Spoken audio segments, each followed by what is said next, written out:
Kanina po pinasulat namin sa mga bisita natin ang special letter na gagawin nila for Marky.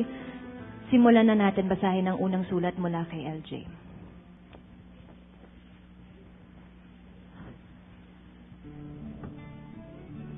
Noy,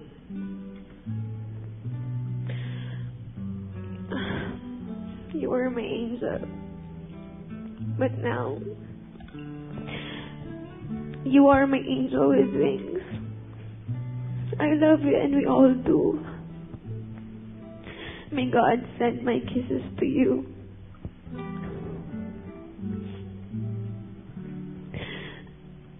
I will miss you.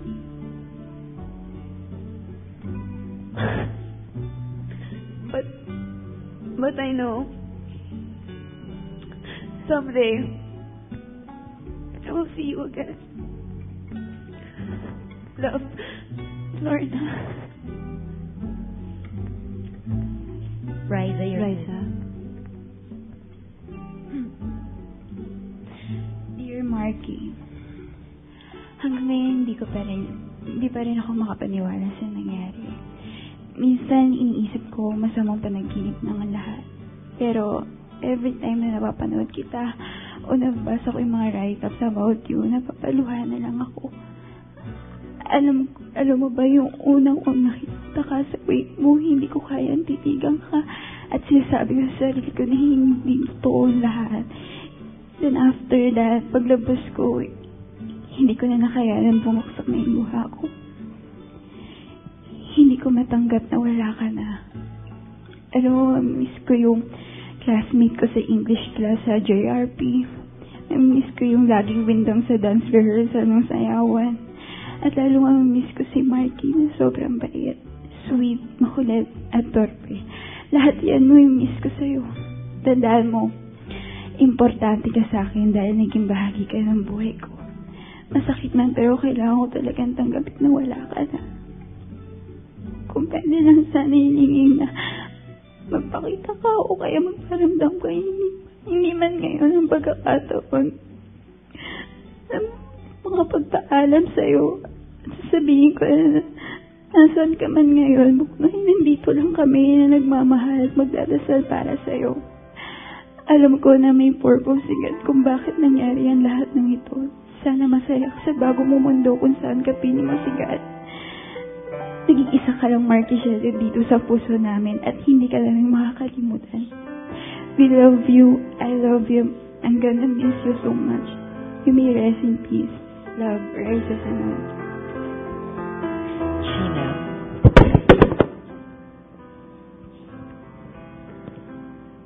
Marky, I will miss you. Though we were not given a chance to become closer than we are now, I want you to know that you have touched my life in a beautiful way. Hindi ko alam kung paano kami sasayaw nang wala ka. Ikaw pa naman ang laging tumutulong sa amin. Lahat kami malungkot dahil wala ka na dito, pero I'm also rejoicing because you are now safe and happy. Dance, my brother.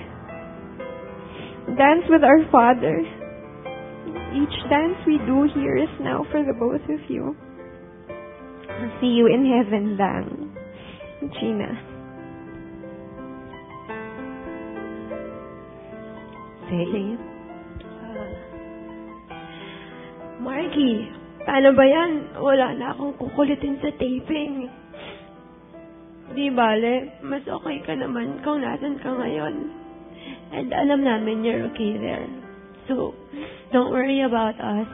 Hindi ka namin makakalimutan. Thank you sa pag-welcome mo sa akin sa family ni Tatay Romel. Kung hindi dahil sa'yo, hindi ako magkakaroon ng ibang new friends. Salamat. Rich.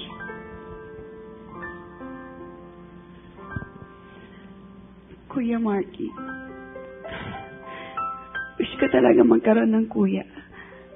At dahil sa'yo, natupad yun. Nakakalungkot lang at wala ka na. iniwan mo naman kasi ako eh.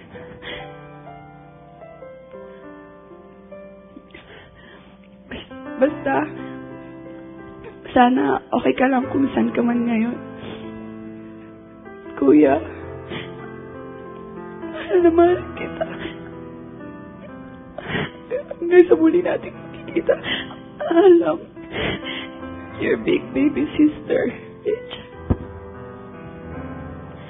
Sa aming pagbabalik, kilalanin pa natin si Marky Shelo mula sa pinakamalalapit niyang mga kaibigan. Dito lang sa Sis.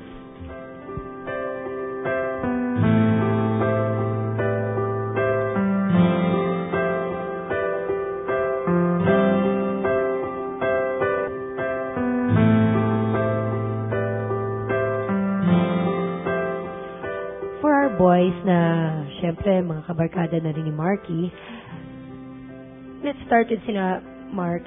Kailan yung huling nakasama si Marky at ano yung mga napag-usapan ninyo? I understand Marky just arrived from Dubai yesterday, right? Tapos diretso ka na sa taping? Opo. Kailan yung huling pag-uusap na Huli kami nagkasama ni Dang. Sunday last week after SOP. Tapos nagkita kami sa MOA for PMPC Awards. Yun yung huling sayaw namin. Yun ang huling sayaw ninyo. For Rainier, kailan mo huling nakita at nakausap si Marky? Huli ko nakasama si Marky nung sa school, sa JRP namin. Kailan yon? Last week yata. Last Tuesday po yata. For other boys like si Mike. Ako po, kasi uli ko siyang nakasama nung Saturday. Dapat kasi sabay kami sa JRP, tapos bago ko umalis, naisip ko na puntahan siya. Kaya lang, hindi ko na nakita yung coach niya, so naisip ko nakalis na siya. Tapos napagpunta ako dito sa may Murato, yung computer shop na pinupuntahan namin. Pumasok ako, tapos sinabi sa akin ni Kuya Dino na andyan nga si Marky. Lumabas ako, pinunta ko siya. Tumayo lang ako sa likod niya. Pagtayo ko sa likod niya, napansin niya na ako. Tapos bumati lang siya, "Uy, Paps." Tapos bumati lang din ako. Tapos yung tumalikod na ako. Kinabukasan, For Paolo. Last ko po siya nakasama, I'm not sure if Wednesday or Friday, pero pictorial po ng Artist Center.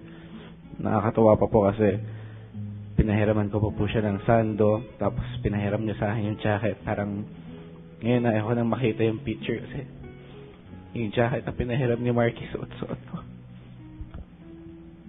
Jan. Ako po nung Saturday. Kasi nag-taping pa po kami ng Strakadak po nun eh. Strakadak kayo. Tapos, Sabado lang po, tapos kumain pa po kami sa labas na eh. Nung Saturday night? Opo. Tapos, yun yung huling kasama po namin. Gian, si Marky kabatch mo, di ba, sa Starstruck? Opo. Huli kami nagkasama sa birthday ni tatay. Ni Romel. Opo. Tapos, siya yung parang hinatak niya lang ako. Tapos, sabi niya, Joke, pumunta ka naman dun sa birthday ni tatay para at least andun ka. Kasi yung naalala ko talaga kay Marky, gusto niya, inuuna yung iba, yung kaligayahan ng iba kaysa sa kanyang kaligayahan. Parang hindi siya selfish. So yun yung parang talaga sa kanya. Friends? Last namin magkasama ni Buknoy. After ng trabaho niya, tapos after din ng trabaho ko, after ng trabaho ni Aljur, parang wala kaming magawa. Gano sana namin mag-YouTube kasi mahilig, inunahan ni Buknoy yung